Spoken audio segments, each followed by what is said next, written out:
starts now. Good evening and thanks for joining us tonight. A wild chase through 3 counties in 2 states, with deputies shooting out the tires of the suspect who was eventually arrested after breaking in a home. That pursuit started in Hamilton and went through Caledonia before coming to an end about 2 miles across the state line in Alabama. Our Jory Talley was with deputies today as they searched for the suspect. She now joins us live in the studio with more. Jory. Monroe County Sheriff Cecil Cantrell says a crime reported here in Lowndes County had his deputies looking for a suspect about 8 a.m. Not long after, the 3-county chase started rolling. Sheriff Cecil Cantrell says Monroe County deputies spotted a suspicious vehicle at a convenience store in Hamilton. That vehicle ended up being stolen. Investigators say the person inside of the vehicle was the suspect, Jacob Ray Kahn. He did not shoot at us, but he did. He rammed our vehicle, actually caught it by the front bumper guard up there, turned the vehicle all the way around. Of course, I had a deputy in the vehicle, and it put us in harm's way at that point. The sheriff says that's when deputies knew they had to do something to try and stop Kahn. One of the other deputies saw what was going on, what he was doing, so he shot a couple of his tires out, hoping he would get stopped there.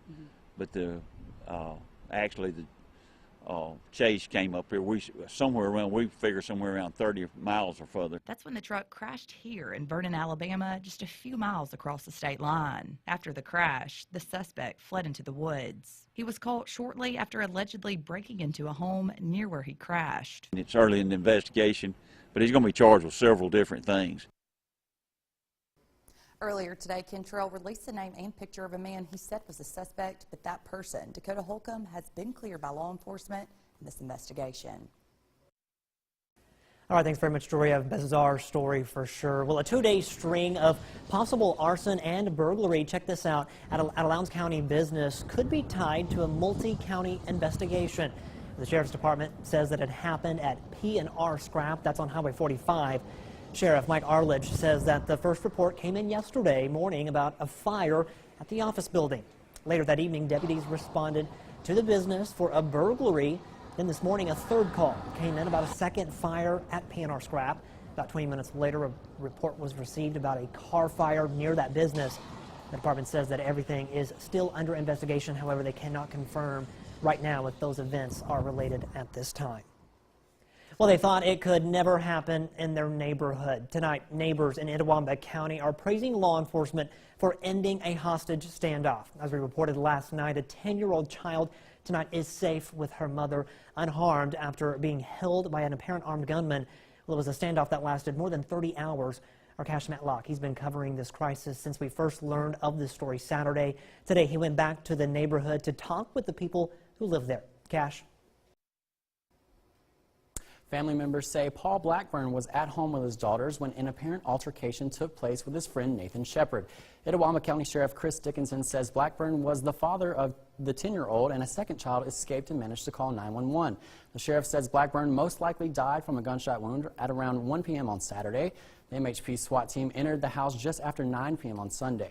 The suspect was dead and the child unharmed. It is a story that has rocked the small community. For the most part, Alice Hall Road in Golden, Mississippi is a relatively quiet neighborhood. The people who live here never expected to witness a hostage situation involving a 10-year-old child. I was really worried for the little girl. That's the first that we heard. There was a small child being held hostage. And so that, I have kids of my own, and that was what worried me. I'm so happy that the girl is released. Unfortunately, whatever happened, I mean, it's really sad. But I was praying really hard for that little girl because you never know what was going on in there. What was going on, according to the sheriff, was a fight between 2 men that turned deadly. And that's when the suspect, Nathan Shepard, held off law officers for hours on end.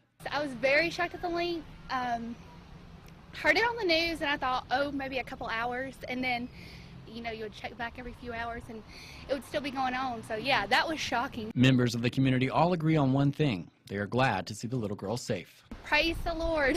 I think we had a lot of people praying for her and her safety, and I'm really happy that she was able to go home to her family. And when it comes to the officers involved with the rescue, the community is thankful. I think our law enforcement officers do a good job at keeping us safe. So, yeah, I think that was just a once in the blue moon thing. So, yeah, I do feel very safe. I just think they've done a good job. Now, the investigation into what exactly led to the situation is ongoing.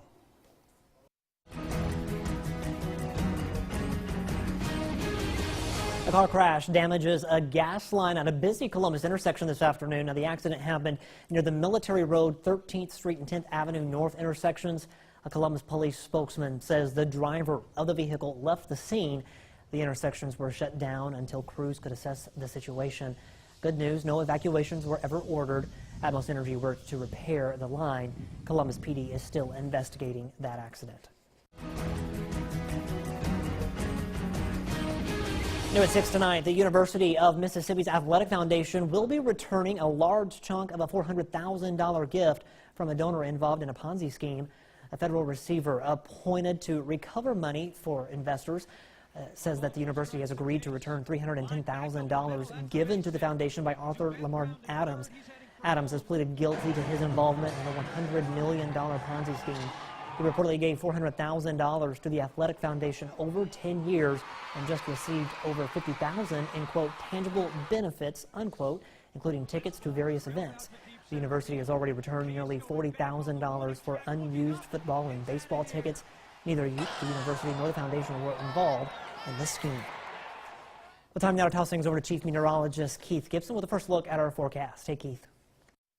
Some wet and stormy weather across our region today. Currently, most of the rain on the way out. Temperatures, those remain mild, anywhere from the mid-50s in Oxford to around 60 in Columbus and at GTR. So the showers have been moving through, but a lot of that now shifting off to our east. Still a little bit of rain here as we get into the early evening hours. Most of the rain, though, well off to our east, and we'll have a nice little dry slot come on in for later on this evening. Right here, a lot of 50s as you venture on out for New Year's Eve festivities. By midnight, around 54 degrees, lows tonight down into the 40s. Pretty nice on New Year's Day relative to what's coming midweek to late week. More rain on the way, Scott. The full details on that in just a few minutes. All right, thanks very much, Keith. Well, for some, New Year's Eve means staying in with friends to celebrate. While for others, it means hitting the town to ring in the new year, and that can mean business, a business boom, that is, for those who drive others for a living. Our Blair Schaefer was in Starkville today to find out how they're making sure others get home safe this holiday. Blair. Scott, Uber is a fairly new thing for the city of Starkville, but residents, visitors, and drivers are taking full advantage of this service. I spoke with a driver this morning about his experience with Uber so far, as well as what his New Year's schedule looks like.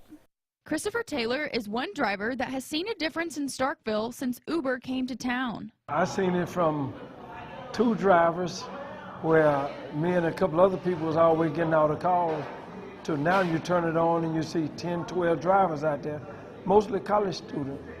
Taylor has a full schedule to bring in the new year, but he doesn't plan to go on the clock until late. Oh yes, I expected myself and another driver would be driving. We'll go to wash night service first, and then after wash night service, that's when the people get tanked up anyway, because it'll be over about 12:15 to 12:30. And so you just start picking them up, dropping them off. While it's likely to be a busy night, Taylor's not worried. He says most riders know the rules. Drunk people are the easiest one, because they're not ready to pay for the fare, and they know if they do anything mess up your car, then they got to pay for it, and that's almost $100. Taylor says the cash is nice, but in the end, he just wants to keep people safe. Taylor has driven for over 2 years in Starkville, and he already has regular clients booking for 2019. Scott.